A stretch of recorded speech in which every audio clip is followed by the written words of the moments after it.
حضرت عمرو ابن عباس رضی اللہ تعالی عنہ یہ قدیم الاسلام ہیں، اسلام قبول کرنے والوں میں آپ کا چوتھا نمبر ہے۔ آغوش اسلام میں قدم رکھ چکے، دامن مصطفیٰ صلی اللہ علیہ وسلم تھام چکے، اور آپ اچھی طریقے سے جانتے ہیں کہ ابتدائی اسلام کے اندر آغوش اسلام میں قدم رکھنا کئی مصیبتوں کو دعوت دینے کے مترادف تھا۔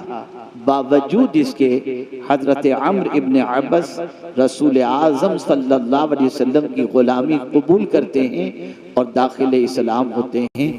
داخل اسلام ہونے کے بعد کچھ عرصہ گزرا کہ رحمت عالم صلی اللہ علیہ وسلم کی شب و روز کی کاوشوں کو وہ محسوس کرتے ہیں کہ رحمت عالم صلی اللہ علیہ وسلم صبح نکلتے ہیں اور لوگوں کو دعوت دیتے ہیں، اور شام لوٹتے ہیں تو تھکے ہوئے ہوتے ہیں، لفظوں کے تیر چلتے ہیں، کبھی پتھر برسائے جاتے ہیں، کبھی کانٹے بچھائے جاتے ہیں، کبھی پھپکیاں کسی جاتی ہیں، اور نہ جانے کس کس طریقے سے قلب مصطفیٰ صلی اللہ علیہ وسلم کو اذیت پہنچائی جاتی ہے۔ حضرت عمرو ابن عباس اس منظر کو دیکھتے تھے۔ حضرت عمرو ابن عباس رضی اللہ تعالیٰ عنہ اسلام قبول کرنے کے بعد پوچھتے ہیں من معک علی ھذا الامر، یا رسول اللہ صلی اللہ علیہ وسلم یہ جو دین کا کام آپ کر رہے ہیں تو اس دین کے کام کرنے میں آپ کے ساتھ کون کون ہے؟ تو اللہ کے رسول صلی اللہ علیہ وسلم نے فرمایا حر و عبد، ایک آزاد ہے اور ایک غلام ہے۔ آزاد سے مراد افضل البشر بعد الانبیاء سیدنا صدیق اکبر رضی اللہ تعالی عنہ، اور غلام سے مراد حضرت بلال رضی اللہ تعالی عنہ۔ اس سوال کے بعد رسول اعظم صلی اللہ علیہ وسلم سے جو انہوں نے سوال کیا اسلام قبول کرنے کے بعد، یا رسول اللہ صلی اللہ علیہ وسلم اسلام کیا ہے؟ مل اسلام یا رسول اللہ، مسلمان ہو چکے ہیں، کلمہ پڑھ چکے ہیں، داخل اسلام ہو چکے ہیں، اس کے بعد بھی پیغمبر رحمت صلی اللہ علیہ وسلم سے پوچھتے ہیں مل اسلام یا رسول اللہ، اسلام کیا ہے؟ آج مجھے وہی آپ کو سمجھانا ہے۔ میرے پیارے آقا صلی اللہ تعالی علیہ وسلم کے پیارے دیوانوں، کلمہ پڑھ لینے کے بعد آدمی آغوش اسلام میں قدم تو رکھ لیتا ہے، لیکن اسلام کے کچھ تقاضے ہیں، اسلام کی کچھ ریکوائرمنٹ ہے۔ اسلام چاہتا ہے کہ صرف تم نام کے مسلمان نہ بن کے رہو، بلکہ مسلمان اگر ہو تو کمپلیٹ مسلمان بن جاؤ۔ اللہ عز و جل نے فرمایا یا ایھا الذین آمنوا ادخلوا فی السلم کافہ، اے ایمان والو اسلام میں پورے پورے داخل ہو جاؤ۔ ظاہر سی بات ہے آپ کلمہ پڑھ کر مسلمان ہو چکے، آپ کو فائدہ ہوا، لیکن اسلام یہ چاہتا ہے کہ آپ کی ذات نفع بخش ہو۔ اسلام یہ چاہتا ہے کہ جس مذہب کے ماننے والے ہو اس مذہب کا حسن آپ کی زبان سے، آپ کے کردار سے چھلکتا ہوا دکھائی دینا چاہیے۔ یہ نہیں کہ آپ مسلمان تو کہلا رہے ہیں لیکن کردار جاہلانہ آپ کا ہو، انداز بالکل بے وقوف والا ہو، زندگی آپ کی آوارگی کی دہلیز پر پہنچی ہوئی ہو۔ نہیں، بلکہ جب آپ نے مسلمان اپنے آپ کو کہا ہے تو آپ کی زندگی سے حسن اسلام چھلکنا چاہیے، حسن اسلام نمایاں ہونا چاہیے۔ اسی لیے اللہ کے رسول صلی اللہ علیہ وسلم سے حضرت عمرو ابن عباس نے پوچھا مل اسلام یا رسول اللہ، اے اللہ کے رسول اسلام کیا ہے؟ اب جو اسلام حضور نے بتایا، اتنا بڑا مجمع یہاں پر موجود ہے، پوری دنیا کے اندر بڑی آبادی مسلمانوں کی موجود ہے، ملک کے اندر بے شمار مسلمان موجود ہیں۔ میں چاہتا ہوں کہ ان مسلمانوں کی زندگی میں وہ اسلام جو پیغمبر رحمت نے بتایا اس اسلام کو تلاش کرو۔ تو میں یقین کے ساتھ کہہ سکتا ہوں اس اسلام کو جب ہم مسلمانوں کی زندگی میں تلاش کریں گے تو دور تک وہ اسلام نظر آتا دکھائی نہیں دے گا۔ آپ سوچتے ہوں گے وہ اسلام کون سا ہے؟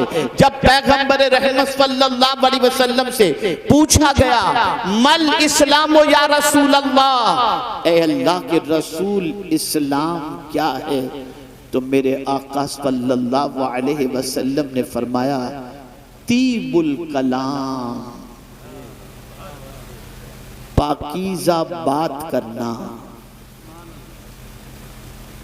پاکیزہ بات کرنا یہ اسلام ہے۔ تم اگر پاک اسلام قبول کر چکے ہو تو صرف تمہارا بدن پاک نہیں ہونا چاہیے، تمہارا وجود پاک نہیں ہونا چاہیے، جہاں نماز پڑھتے ہو وہ جگہ ہی صرف پاک نہیں ہونی چاہیے، تمہاری زبان بھی پاک اور زبان سے نکلنے والا جملہ بھی پاک ہونا چاہیے۔ طیب الکلام، ایک مسلمان جب زبان کھولے تو اس کی زبان سے نکلنے والے کلمات پاکیزہ ہوں۔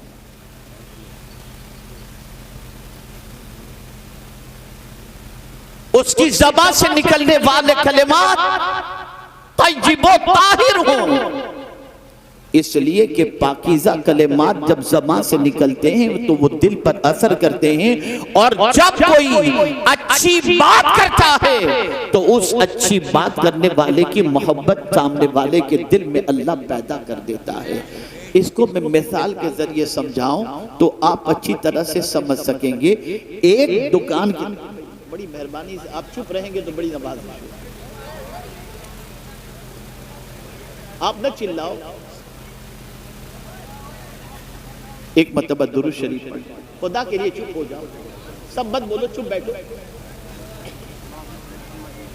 اللہم صلی علی سیدنا و مولانا محمد معدن الجود والکرم وآلہ وآصحابہ وبارک وسلم۔ محفل خراب ہوگی، سارا گناہ آپ کے سر پر ہے۔ دیکھیے بچے لوگ بیچارے کیا شور شرابہ کریں، لا حول ولا قوت۔ آپ نہ چلاؤ بابا، بابا نہ چلاؤ، بس چپ ہو جاؤ، چپ ہو جاؤ، خاموشی سے سنو۔ شیطان نہیں چاہتا کہ کوئی اچھی بات آپ کے کان تک پہنچے، اور جو شرارت کرے گا شیطان کو سپورٹ کرنے کے مترادف ہوگا۔ خاموشی سے سماعت فرمائیں۔ عرض یہ کر رہا تھا اچھی بات کا اثر۔ آپ کسی دکان پر سامان خریدنے کے لیے گئے، آپ نے ایک پیس نکلوایا، نہیں یار یہ اچھا نہیں ہے، دوسرا بتاؤ، دوسرا نکلوایا، یہ بھی اچھا نہیں ہے، تیسرا نکالا، اور کوئی ڈیزائن ہو تو بتاؤ، اور کوئی ڈیزائن ہو تو بتاؤ، اور کوئی آئٹم ہو تو بتاؤ۔ 50 چیزیں آپ نے نکلوائیں، اور اس کے بعد آپ نے کہا کہ نہیں مجھے پسند نہیں ہے، اور آپ جانے لگے۔ تو آپ جانتے ہیں وہ سیلسمین جو اچھا ہوگا وہ کہے گا فکر نہ کریں، یہ پسند نہیں آیا نا، 10 دن کے بعد نیا اسٹاک آئے گا، اب 10 دن کے بعد آئیے گا، آپ کو ہم نیا مال بتائیں گے۔ لیکن اگر ٹیڑھا سیلسمین ڈاؤس نے کہا کیوں پریشان کرنے کے لیے آ گئے تھے، کیا ٹائم پاس کرنے کے لیے ہماری دکان ملی، آپ دوسری بار اس دکان میں نہیں جاؤ گے۔ لیکن جس نے یہ کہا کہ 10 دن کے بعد دوسرا نیا اسٹاک آئے گا، کوئی بات نہیں، یہ آپ کو پسند نہیں آیا تو آپ کہیں گے ذرا تمہارا کارڈ دے دو، ہم تم کو فون کر کے پوچھ لیں گے، نیا اسٹاک آئے تو بتا دینا۔ پتہ چلا جب نرمی سے کوئی گفتگو کرتا ہے تو اس کی محبت اللہ دل میں پیدا کر دیتا ہے، لوگ اس سے محبت کرنا شروع کر دیتے ہیں، اس کے قریب جانا شروع کر دیتے ہیں۔ اللہ اکبر! ڈاکٹروں کو یہی سکھایا جاتا ہے، ڈاکٹر کو بات کرنے کا لہجہ سکھایا جاتا ہے، بات کرنے کا انداز سکھایا جاتا ہے۔ اسی لیے مریض جب کسی طبیب کے پاس جاتا ہے اور 1000 بڑی بیماری میں گرفتار ہو، لیکن طبیب کہتے ہیں آپ فکر نہ کرو، سب ٹھیک ہو جائے گا، اس کی مسکراہٹ سے محبت بھرے جملوں کی بنیاد پر بیمار کی آدھی بیماری کی چھٹی ہو جایا کرتی ہے۔ پتہ چلا اچھے کلام کی تاثیر ہوا کرتی ہے۔ آپ لوگوں سے ملیں اور ملتے وقت کیا کرتا ہے اس طریقے سے بات کریں گے، کوئی آپ سے دوبارہ ملنے کی خواہش نہیں رکھے گا، لیکن آپ ملیں گے کب آئے، کیسے ہیں، گھر والے کیسے ہیں، تو ملاقات کی تمنا پیدا ہوگی۔ یا رسول اللہ آپ کی عظمتوں پر قربان، ایسا ڈھنگ ہمیں سکھا دیا کہ دنیا ہم سے نفرت نہیں ہم سے محبت کرے، لیکن ہم ہی کم نصیب ہیں کہ آپ کے طریقے کو چھوڑ کر نفس اور شیطان کی اکساہٹوں کے شکار بن گئے۔ آج ہمارے لب و لہجے کو دیکھ لیجئے، ہمارے بات کرنے کے انداز کو دیکھ لیجئے، ہماری قوم تو پہچانی ہی جاتی ہے ماں بہن کی گالیوں سے. بات کرنے کی تمیز نہیں، بات کرنے کا لہجہ نہیں، بات کرنے کا انداز نہیں، بات کرنے کا سلیقہ نہیں، کوئی چیز بھی نہیں. اور ہم اپنے آپ کو مسلمان کہتے ہیں.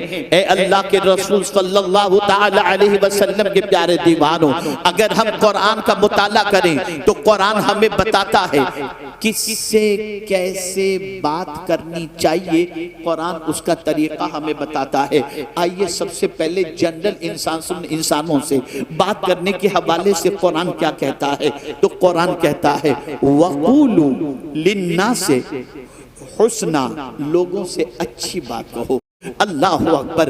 جب بھی بات کرو تو اچھی طریقے سے بات کرو، جب بھی بات کرو تو اچھے الفاظ استعمال کیا کرو، اچھے لفظوں کا انتخاب کیا کرو. لوگ کہتے ہیں لفظوں کا کیا، جو چاہو بول دو. نہیں نہیں، لفظوں کی طاقت ہوتی ہے، لفظوں کی قوت ہوتی ہے. الفاظ بڑے معنی رکھتے ہیں، الفاظ کی بڑی طاقت ہوتی ہے. میرے پیارے آقا صلی اللہ علیہ وسلم کے پیارے دیوانوں، کفر کی وادیوں کے اندر پوری زندگی گزارنے والا شخص اگر زندگی کی آخری سانس کے وقت کلمہ طیبہ پڑھ لے، ایک کلمے کی بنیاد پر زندگی کے کفر کے سارے گناہ اللہ معاف فرما دیتا ہے اور وہ جنت کا حقدار بن جاتا ہے.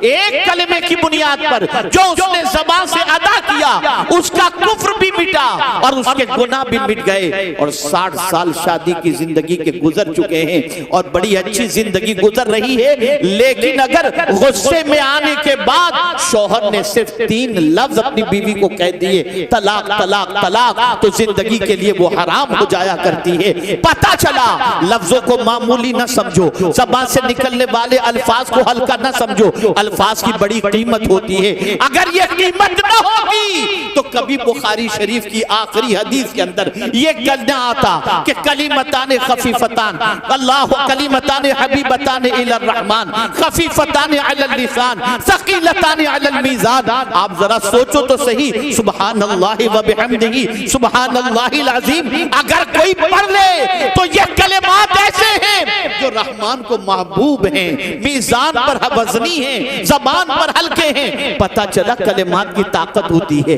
الفاظ کی طاقت ہوتی ہے. قرآن کہتا ہے ما یلفظ من قول الا لدیہ رقیب عتید. ہر لفظ ہمارا نوٹ کیا جاتا ہے، ہر لفظ ہمارا لکھا جاتا ہے، ہر لفظ ہمارا محفوظ کیا جاتا ہے.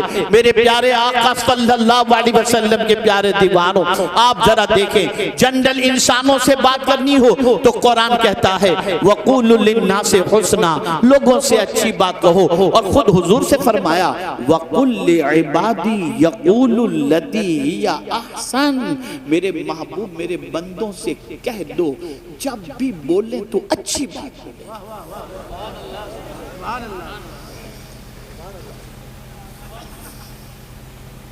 جب بھی بولیں اچھی بات بولیں. اللہ اکبر. حیرت و تعجب کی بات ہے جس قوم سے لوگ بولنا سیکھتے تھے آج اس قوم کی بولی کی وجہ سے لوگ اس سے نفرت کرتے ہیں. آج آپ ذرا دیکھو، مجھے ایک آیت یاد آ رہی ہے. میرے پاس وقت کی تھوڑی قلت بھی ہے، جلدی نکلنا بھی ہے. ایک بات میں عرض کرتا ہوں، آج کیا ہو رہا ہے؟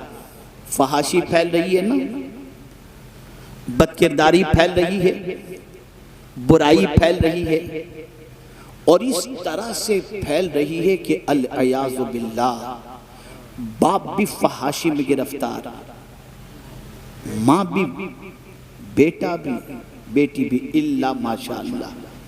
آپ کہیں گے ماں باپ، باپ بیٹا، بھائی بہن، بیٹی سب، جی ہاں صاحب. سیریل دیکھنے کے لیے جب بیٹھتے ہیں کون سے ایسے مناظر ہوتے ہیں جو اچھے ہوں. ماں بھی دیکھ رہی ہے، بیٹی بھی دیکھ رہی ہے، بیٹا بھی دیکھ رہا ہے، بہو بھی دیکھ رہی ہے. جس کا تذکرہ کرنا باپ کے سامنے بیٹے کے لیے حجاب اور شرمندگی ہوتی تھی، آج وہی چیز سب مل کر کے بیٹھ رہے ہیں، مل کر کے بیٹھ کر کے دیکھ رہے ہیں، یہ ساری چیزیں ہو رہی ہیں۔ اب جانتے ہیں دور جاہلیت میں کیا ہوتا ہے اس فحاشی کے سلسلے میں؟ اللہ اکبر، جب اس دور کے اندر لوگوں سے کہا جاتا کہ فحش کام نہ کرو، یہ بے حیائی ہے، بے حیائی سے بچو، فحاشی سے بچو، تو قرآن کہتا ہے کہ جو انہوں نے کہا تھا میرے وہ بھائی جو باپ بن چکے ہیں یا مستقبل میں شادی کے بعد باپ بننے والے ہیں، قرآن کی اس آیت کو پیش نظر رکھیں۔ والذین اذا فعلوا فاحشہ قالوا وجدنا علیہ آباءنا واللہ امرنا بہا قل ان اللہ لا یأمر بالفحشاء۔ آپ جانتے ہیں جب بے حیائی کرنے والوں سے کہا گیا کہ تم کیا کر رہے ہو، یہ بے حیائی ہے، تو جواب میں وہ بچے کیا کہتے تھے معلوم ہے؟ قالوا وجدنا علیہ آبانا، ہم نے ہمارے ماں باپ کو ایسا ہی دیکھا۔ آج کا باپ اگر بیٹے کے سامنے بے حیائی کرے، آج کی ماں بیٹے کے ساتھ بیٹھ کر گندی پکچر دیکھے یا سیریل دیکھے اور اس کے بعد بچے کو بے حیائی سے روکنے کے لیے جب کہے گی، تو قرآن نے پہلے ہی کہہ دیا کہ دور جاہلیت میں جو کہا جاتا تھا آج کا بیٹا وہی کہے گا۔ مجھے یاد ہے میرے ایک دوست نے مجھ سے کہا میرے بیٹا آؤٹ آف ٹریک جا رہا ہے، حضرت ذرا اسے سمجھائیے۔ میں نے کوشش کی اور میں نے سمجھانے کی بھرپور محنت کی۔ کچھ دنوں کے بعد آپ جانتے ہیں میرے دوست نے مجھ سے کہا حضرت اب اس کو مت سمجھائیے گا، چھوڑ دیجئے اس کے حال پر۔ میں نے کہا کیوں، کیا ہوا، کسی دن اللہ توفیق دے دے گا؟ کہا نہیں، ایک دن میں اپنے بیٹے سے کہا بیٹا تو جو کر رہا ہے وہ صحیح نہیں ہے، تو میرے بیٹے نے مجھے جواب میں کہا ابا جب آپ میری عمر کے تھے تو کیا کرتے تھے؟ آج جو لوگ بد کرداری سے اپنے دامن کو داغدار کر کے یہ تصور کرتے ہیں کہ ہم اپنی زندگی کو عیش و موج کے اندر گزاریں، یہ عمر ہے ہماری، کل تمہاری اولاد اللہ نہ کرے غلط راستے پر جانے کے بعد یہ نہ کہے کہ ہم تو وہی کر رہے ہیں جو ہمارے باپ نے کیا تھا۔ آج گالیاں وراثت میں مل رہی ہیں، آج چلم چلی وراثت میں مل رہی ہے، آج بدتمیزی وراثت میں مل رہی ہے، آج گھر گھر کے جھگڑے وراثت میں مل رہے ہیں۔ یہ ساری چیزیں گھروں سے نکل کر آتی ہیں اور پھر اس کے بعد وہی سوسائٹی میں پھیلتی چلی جاتی ہیں۔ اے رسول گرامی وقار صلی اللہ علیہ وسلم کے دیوانوں، تو یاد رکھو قرآن کہہ رہا ہے لوگوں سے جب بھی بات کرو تو اچھی بات کرو۔ اللہ اکبر۔ اب آئیے سب سے پہلے ہم سمجھتے ہیں یہ تو جنرل لوگوں کے حوالے سے بات ہو گئی، اب قرآن مقدس سے پوچھتے ہیں اے قرآن تو بتا اللہ سے بات کرنی ہو تو کیسے کریں، اللہ سے کلام کرنا ہو تو کیسے کریں، اللہ سے معروضات پیش کرنے ہوں تو کیسے کریں؟ مصائب کے پہاڑ ٹوٹ رہے ہیں، تکالیف کی وادیوں سے گزر رہے ہیں، ایسا لگ رہا ہے کہ اب تکلیف کا آسمان پھٹے گا اور ہم ختم ہو جائیں گے، اب زمین میں زلزلہ پیدا ہوگا، ہم برباد ہو جائیں گے، معاشی بدحالی کے شکار ہیں، بچیاں جو ہے وہ جوانی کی دہلیز پر پہنچ چکی ہیں، کوئی رشتہ نہیں آ رہا، قرض کے بوجھ تلے دبے ہوئے ہیں، بیماریاں گھر کا ساتھ چھوڑنے کو تیار نہیں ہیں، لڑکے آوارگی کے راستے پر جا رہے ہیں، ایسا لگتا ہے کہ مصیبت نے ہمارے گھر ہی کا رخ کر لیا۔ اس طریقے سے جب انسان گرفتار ہوتا ہے تو کیا کرتا ہے؟ اللہ کی بارگاہ میں معاذ اللہ کہتا ہے کیا مولا میرا ہی گھر تجھے ملا تھا، میں نماز پڑھتا ہوں، میں روزے رکھتا ہوں، میں گناہ سے بچتا ہوں، میں حرام کام نہیں کرتا، پھر بھی میرے گھر کے دروازے پر یہ تکالیف دستک دیتی ہیں۔ یہ وہ انسان کہے گا جو انسان قرآن کی روشنی میں اللہ سے بات کرنے کا طریقہ نہیں جانتا۔ آئیے میں آپ کو بتاؤں، حضرت ایوب علیہ السلام پر مصیبتوں کا کون سا پہاڑ نہیں ٹوٹا؟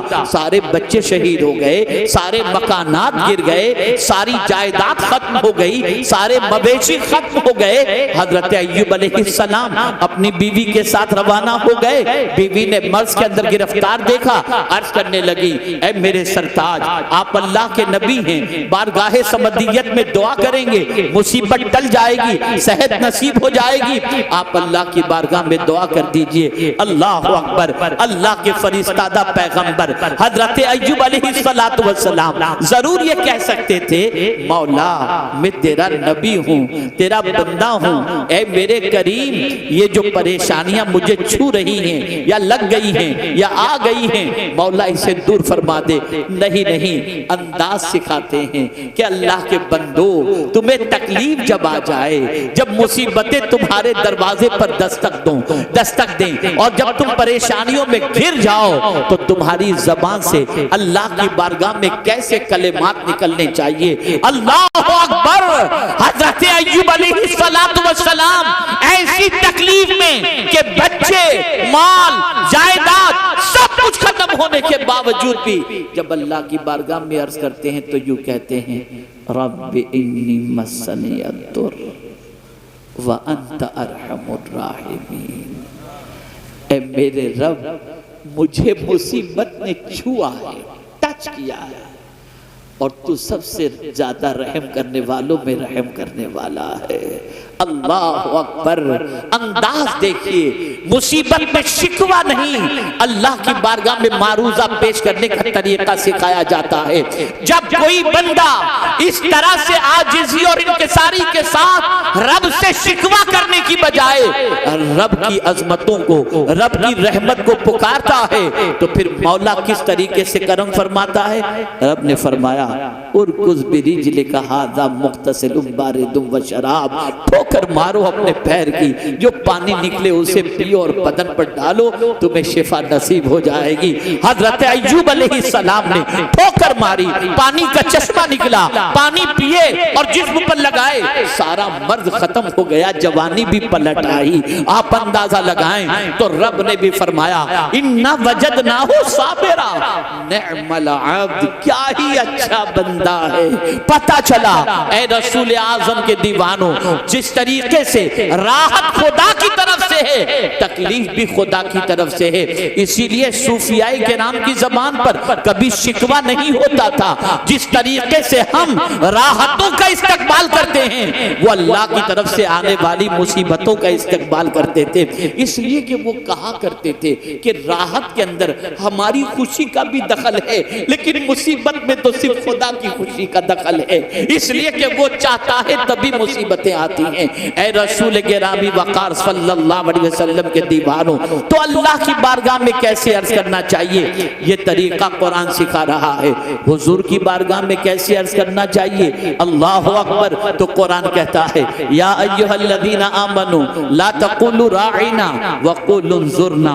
اللہ اکبر! یا رسول اللہ نظر کرم کیجئے، رسول اعظم کی بارگاہ میں جب عرض کرنا ہو تو اس طریقے سے عرض کرو، اور اللہ اکبر! رسول کی آواز پر اپنی آواز کو بلند نہ کرو۔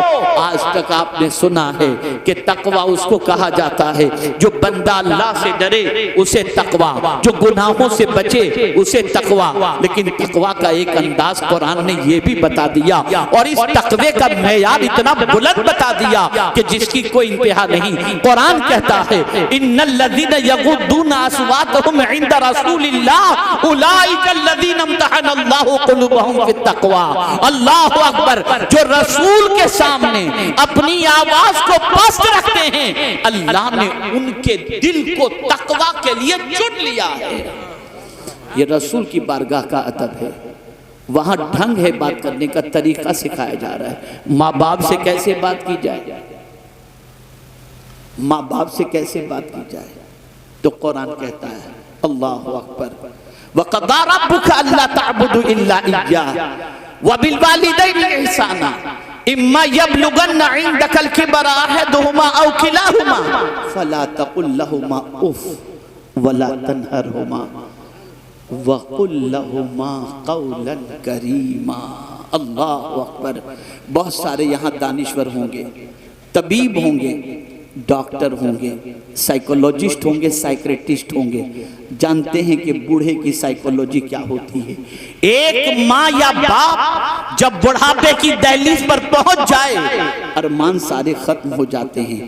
اچھے پہننے کا ارمان نہیں، اچھے کھانے کا ارمان نہیں، اچھے گھر کا ارمان نہیں، اچھی گاڑی کا ارمان نہیں، اس لیے کہ عمر کے اس حصے میں پہنچ چکے ہیں جہاں بس زندگی کٹ رہی ہے۔ تو بڑھاپے میں ایک باپ اپنی اولاد سے کیا چاہتا ہے، ایک ماں اپنی اولاد سے کیا چاہتی ہے۔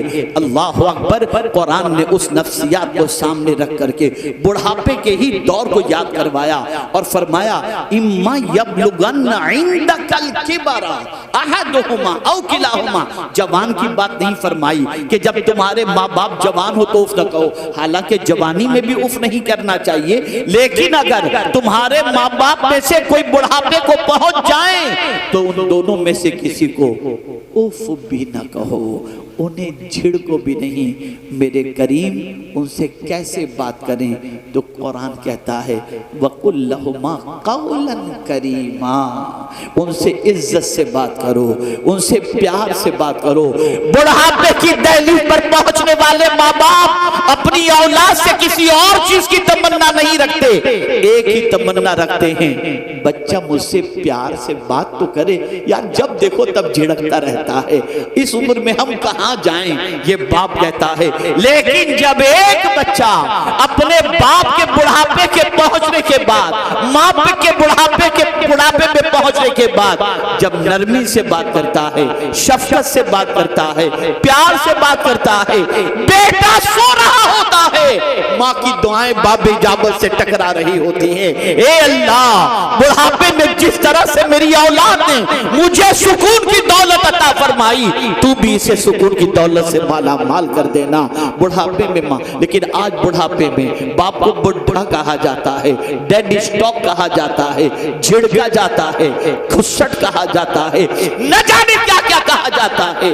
یہ سب اس لیے کہا جاتا ہے کہ تم نے قرآن سے کس سے کیسے بات کی جائے تم نے یہ سلیقہ نہیں سیکھا، یہ طریقہ نہیں سیکھا۔ ارے یہاں تک سربراہ مملکت سے بات کرنی ہو، وقت کے حکمران سے بات کرنی ہو، خدا کی قسم اس کا طریقہ بھی قرآن سکھاتا ہے۔ آؤ میں تمہیں بتاؤں، حضرت موسیٰ علیہ السلام کو، حضرت ہارون علیہ السلام کو، دونوں کو جب رب قدیر فرعون کی طرف بھیجتا ہے تو فرماتا ہے وَقُولَ لَهُ قَوْلًا لَيِّنًا، تم دونوں اس سے نرمی سے بات کرنا۔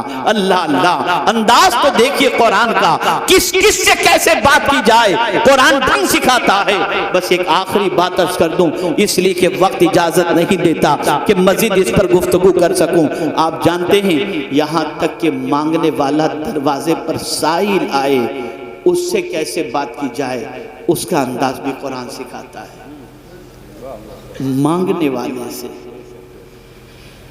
ماہ رمضان آ رہا ہے، لائن لگے گی ہر قسم کے مانگنے والوں کی، کچھ اپنے لیے مانگیں گے، کچھ قوم کے لیے مانگیں گے، کچھ آپ کی آخرت کے لیے مانگیں گے، کچھ آپ کے فائدے کے لیے مانگیں گے، ساری چیزیں ہوں گی۔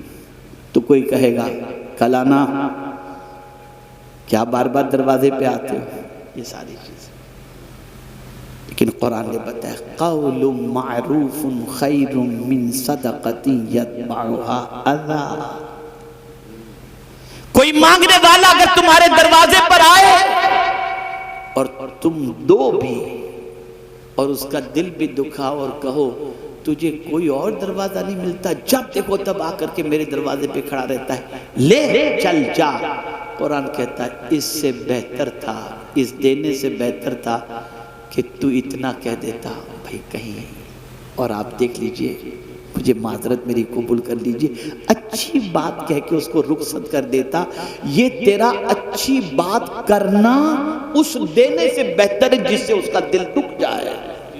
یہ قرآن سکھا رہا ہے، یہ قرآن سکھا رہا ہے۔ بات کرنے کا شوق بھی بہت سو کو ہوتا ہے، بات کرتے ہی رہتے، کرتے کچھ بھی نہیں، بولتے ہی رہنا ہے، بولتے ہی رہنا ہے۔ تو کیا بولیں؟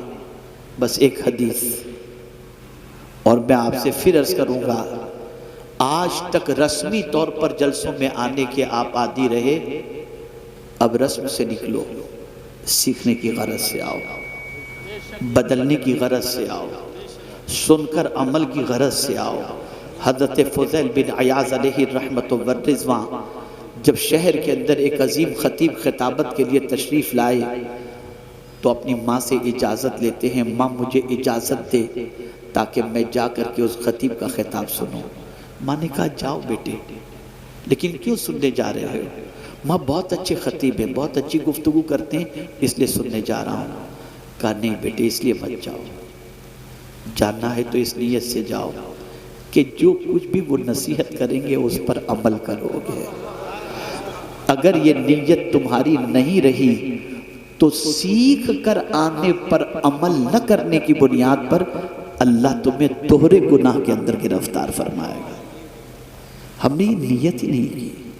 آپ کیا سمجھتے ہیں یہ محفلیں معمولی محفلیں ہیں؟ یہی محفلیں ہیں جن محفلوں میں زندگیاں بدلتی ہیں۔ لیکن ہم آتے ہیں بے وضو آ گئے، ایسے ہی آ گئے، چلو جاتے ہیں، چلو دیکھتے ہیں، چلو گھومتے ہیں، چلو یہ کرتے ہیں، چلو وہ کرتے ہیں، باقی کچھ بھی نہیں۔ اس لیے کورے آتے ہیں، کورے چلے جاتے ہیں۔ آقا کریم صلی اللہ علیہ وسلم نے ارشاد فرمایا، جو شخص، اس حدیث کو ہمیشہ کے لیے ذہن میں محفوظ کر لو، جو شخص اللہ اور یوم آخرت پر ایمان رکھتا ہو اسے چاہیے کہ اچھی بات کرے ورنہ چپ رہے۔ یہ حضور کا ارشاد ہے۔ اور رسول اعظم صلی اللہ علیہ وسلم نے ارشاد فرمایا، جو شخص اپنی زبان اور شرمگاہ کی حفاظت کا ذمہ لے میں اس کی شفاعت کا ذمہ لیتا ہوں۔ یہ ہے زبان۔ دو چیزیں یاد آ گئی، عرض کر کے گفتگو ختم کرتا ہوں۔ ایک چیز، عبادت میں لذت نہیں ملتی۔ نماز پڑھتے ہیں چلتی ہے، کچھ پتہ ہی نہیں چلا۔ اس کو میں سمجھاؤں گا تو آپ سمجھ جائیں گے آج کے دور کے اعتبار سے۔ کیسے سمجھیں گے؟ کھانا کھا رہے ہیں، کسی کا فون آ گیا، بات بھی کرنے کھا رہے، کیا کھایا پتہ ہی نہیں چلا۔ کیا کھایا پتہ ہی نہیں چلا، ذائقہ ہی سمجھ میں نہیں آیا، اس لیے کہ فون پہ ہم لگے تھے، توجہ کہیں بٹی تھی۔ ایسے ہی عبادت کا معاملہ ہے۔ عبادت کی بھی لذت ہوتی ہے، عبادت کا بھی ذائقہ ہوتا ہے۔ سچ بتاؤ، نماز پڑھ کر کے کون سی لذت ملی ہے؟ اور اگر نماز میں لذت نہ ہوتی تو غوث پاک 40 سال تک عشاء کے وضو سے فجر کی نماز ادا نہ فرماتے۔ اگر عبادت میں لذت نہ ہوتی تو مولا علی کرم اللہ تعالی وجہہ الکریم نہ فرماتے کہ حالت نماز میں تیر نکال لینا مجھے پتہ تک نہیں چلے گا۔ یہ لذت ہے۔ ارے موت میں بھی لذت ہے، کل نفس ذائقۃ الموت، ذائقہ ہے اس کے اندر۔ عبادت میں بھی لذت ہے۔ آپ جانتے ہیں نماز پڑھ کر لذت کیوں نہیں ملتی؟ قرآن سن کر لذت نہیں ملتی، روزے رکھ کر لذت نہیں ملتی۔ اب تو معاذ اللہ یہ ہو گیا کہ ماہ رمضان کی راتیں لوگ کیرم کھیلنے میں، گیم کھیلنے میں پوری پوری رات گوا دیتے ہیں اور سمجھتے ہیں سحری تک یہی کرنے کے لیے معاذ اللہ رات آئی۔ العیاذ باللہ۔ عرض یہ کر رہا تھا عبادت میں لذت نہیں ملتی۔ میں ابھی کچھ دنوں پہلے ایک کتاب پڑھ رہا تھا، ایک بزرگ کا قول نظر سے گزرا، رونگٹے کھڑے ہو گئے۔ وہ فرماتے ہیں کہ جب کبھی تمہیں عبادت میں لذت نہ ملے تو سمجھ لینا تمہاری نگاہوں سے کوئی خطا ہو گئی ہے۔ اس لیے کہ جب نگاہ خطا کھاتی ہے تو اللہ لذت عبادت کو چھین لیتا ہے۔ حضرت عبداللہ ابن مبارک رضی اللہ تعالیٰ عنہ فرماتے ہیں، بدن میں سستی، عبادت میں سستی، روزی میں تنگی، جب یہ تین چیزیں تمہیں حاصل ہو جائیں یا یہ تین چیزوں میں تم گرفتار ہو جاؤ تو سمجھ لینا اللہ کا کوئی ناپسند جملہ تمہاری زبان سے نکل گیا ہے جس کی وجہ سے تم اس تکلیف میں گرفتار ہوئے. بدلو اپنی سوچ کو، زبان کو درست کرو، وہ کہو جو کہنے کا حکم ہے، ویسا کہو جیسا کہنے کا حکم ہے. اللہ رب العزت جل جلالہ آقا کریم رؤوف الرحیم علیہ التحیۃ والتسلیم کے صدق و طفیل مجھے آپ کو سب کو قرآن و احادیث پر عمل کی توفیق نصیب فرمائے.